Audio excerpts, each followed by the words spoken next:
And we're live on the Good News radio station app in Los Angeles. I'm PD Camarillo. And I'm Kenneth Frank James Berry. And you know what it is, Touchdowns and Tangents Thursdays, live.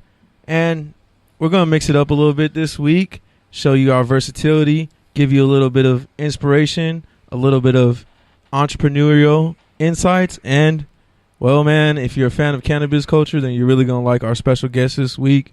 Man, I'm really excited. My boy, my brother, Justin Barbados, Rayside, and his boy and business partner, Wake and Bake Breakfast Club.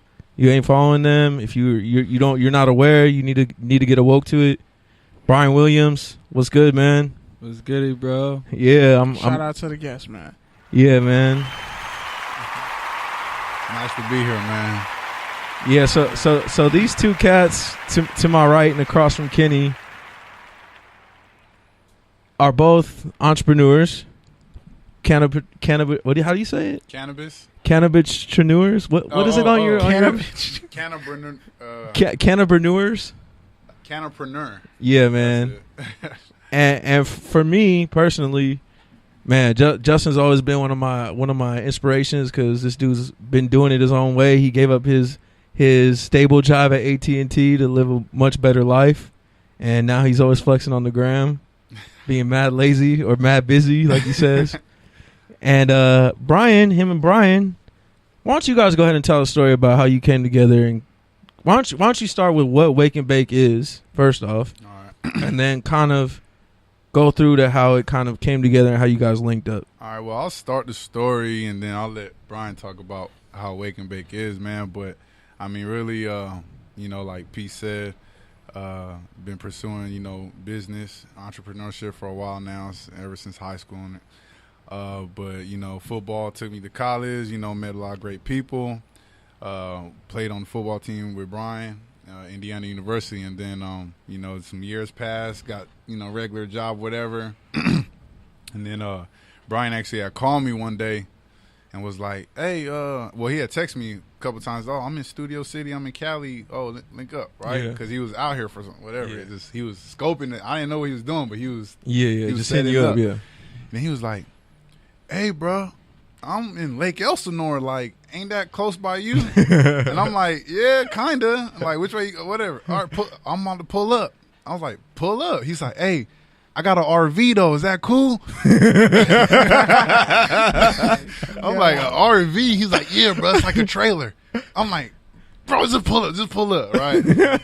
So I'm like, what the hell he got going on, man? So he pulls up, RV, Jeep, drops the RV, shows me all inside on it. Tell me, he was just showing me inside the RV. He's like, hey, I got a spot. I'm about to do a cannabis club, and we gonna use the RV and sell food out of there.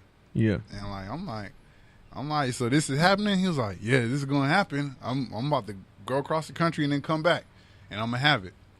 I'm like, all right, bet. Just hit me up when it's here. Probably 6, 7 months down the line, hit me up like, hey, pull up to North Hollywood. Pulls up, Wake and Bake Breakfast Club is empty. It's like, in construction mode.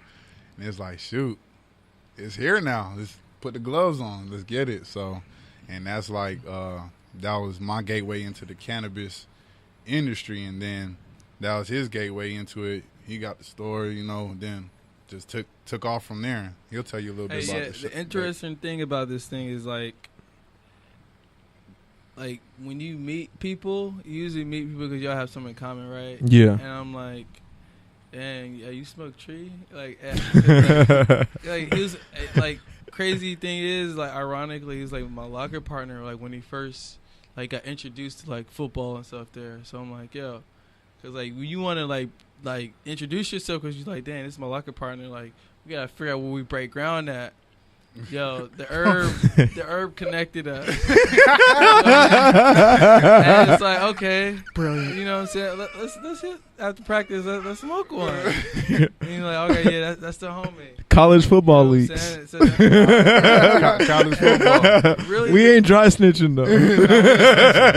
not at all. No, but Brian, so tell the people, the Good News listeners, what makes Wake and Bake unique?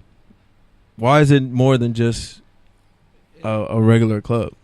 It's one of those experiences that for a while like people have wanted. You know what I'm saying? Yeah. And for retaliation or rebellion we have against society trying to do, like cannabis, like people just keep fighting to have it. You know what I'm saying? It brings people together, and that's one strength that we all have. Yeah. Facts. You know, and besides that, it's not always just about the cannabis. Like Yeah. everything else it does, the music, Yeah. you know, the vibes, the ladies, everything that's Yeah. involved with the tattoos, like It's a culture. it brings a whole culture. And like with this new gen we got, a new generation, that's what they need, that's what they want. You know what I'm saying? So like that's what Wake and Bake is bringing. A whole new experience, whole new vibe. Like brings people from all cultures.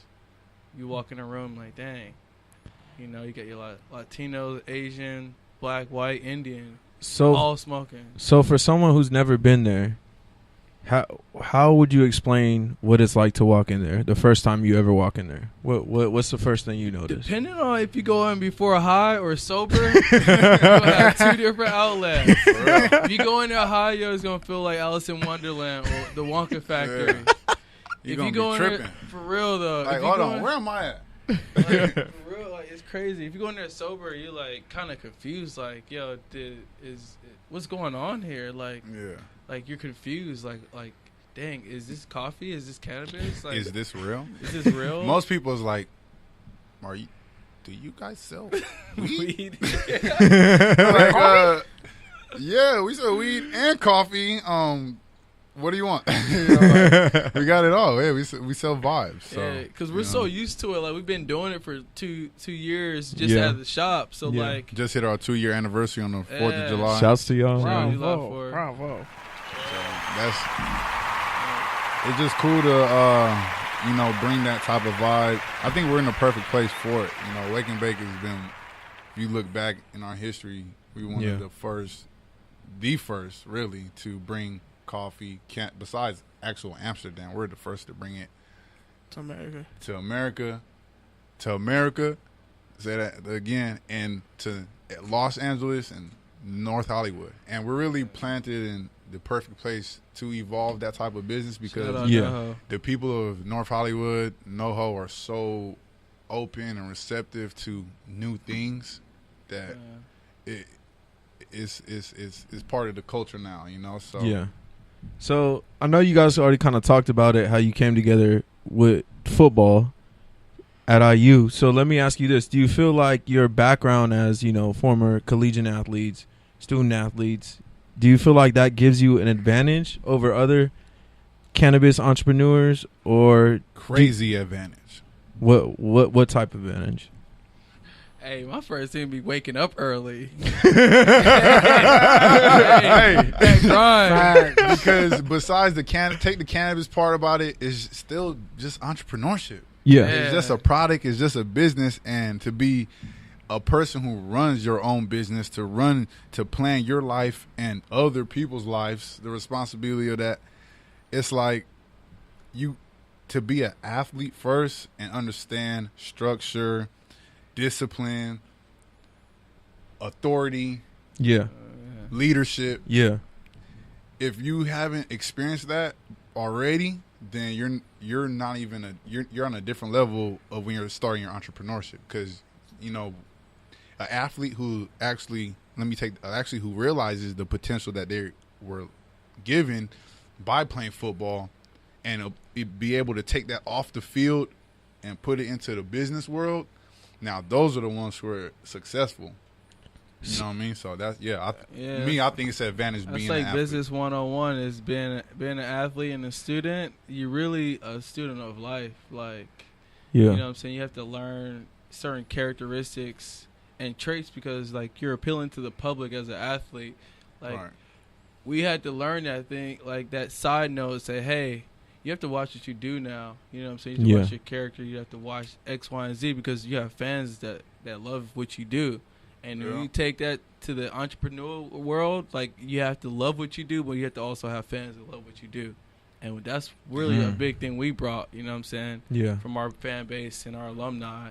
And now the LA market, that's crazy. Like, if you can do it here, then you can do For it sure. anywhere. You're ready. For sure. That's where, for entrepreneurs, hey, start here. Survival of the fittest. Jump in the cold water. Full of sharks. So, Go ahead, King. as far as that, I mean, we all played football at one point here, so we can understand. We remember Hell Week, just training, daily grind, in and out, having a goal in your head of what you want things to be, but having to deal with whatever comes up. How would you describe, just even putting the business together, having to deal with obviously codes for buildings, bylaws, all that, the little stuff that nobody sees, Right. just all those fine details that you learn and you're still learning. How did you kind of deal with all that together? I mean, did you say as an athlete, how does that relate? Or how Yeah, does it help? exactly. How does that relate? So, I mean, as an athlete, it's like there's action, there's field, there's game day, and then there's study. There's the film room. Yeah. And when it comes to paperwork and doing all the tedious stuff, it's literally like the film room. It's attention to detail. It's paying attention, reading your keys. You know what I'm saying? Following protocol. Hey, I got to do this. And then it's also about, just having that drive in the back of your head. You really want to understand what you're watching or what you're doing. Because then it makes it easier to interpret and read, and then that stuff doesn't. That's the NCAA. Right before they come in, or in high school, right before you start your season, everybody got to go through that protocol. We have to have that seminar, sit for 2 hours, go over the guidelines, eligibility, and all that, weight, whatever it is. So You can't really take free food. real those codes. don't sign nothing. Don't take any money. What? Don't smoke dream. Cannabis. You cannot get this free golf cart. Right? At all. So, I mean, yeah. Yeah, just applying that, literally, it's the same thing in life. The NCAA or whatever rules, regulations, the same thing as the government. They have rules. At first it's gonna be a little difficult to know, but then you jump in to where you absorb what's going on around you, and you take notes. You become a student again. Boy. Sit either in the front or the back of the class. Either way, you got to listen. They will test you. They will That's good test info. They will test you. But at the same time, it's just they're humans too, so they're gonna be open, they're gonna be transparent to help you out too. Right. They're not just the evil little gremlins just trying to come after you. They're just trying to make sure they get what they get. Yeah. And everything is Gucci. Right. It's it's all a business. Yeah. The government's a business. The city's a business. Permits. The only reason why they give all this stuff is to know who's doing what and to make money off it while they're doing it. So, and it, like I said, it's like film. If you don't know your play and you're looking at your film, you're not going to understand. But if you know what you're looking at, if you know what the X's or O's, then it's more simple than what it seems. Yeah. And just like how Brian said, these people that you got to talk to about paperwork, there's just people too, they're just pushing paper too. They're like, hey, I read a paper that told me to do this. So So go ahead.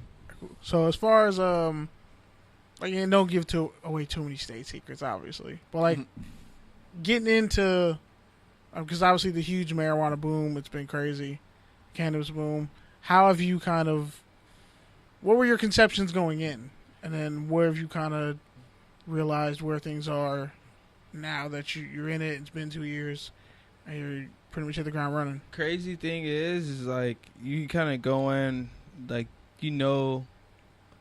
what the past is of jumping in a market like that from early prohibition of the 1900s. Yeah. You know what they went through. Yeah. This is a new form. We're the new outlaws in a way. You know what I'm saying? So how we see is that, hey, we got to be fearless in this new market. Yeah, any day before that California legalization hit, we were any day, anytime, any day now. we just